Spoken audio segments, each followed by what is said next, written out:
కల్కి సినిమా భారీ budget, star నటీనటులు, అదిరిపోయే action scenes, Mahabharatam visuals, emotion ఇలా అన్ని అంశాలతో ప్రేక్షకులని మెప్పిస్తోంది. ప్రభాస్ ఫ్యాన్స్ సంతోషం వ్యక్తం చేస్తున్నారు.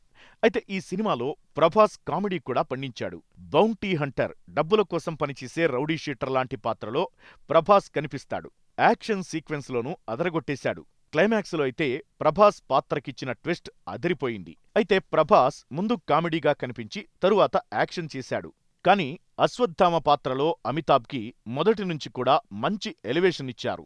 అటు కల్కి సినిమా మహాభారతంలో అశ్వత్థామతో మొదలై మళ్లీ అశ్వత్థామతో ముగుస్తుంది. అశ్వత్థామ పాత్ర వలన ప్రభాస్ కంటే అమితాబ్కి ఎక్కువ ఎలివేషన్స్ ఇచ్చారు. యాక్షన్స్లో ప్రభాస్ని అశ్వత్థామ డామినేట్ చేసినట్టు కూడా అనిపిస్తుంది.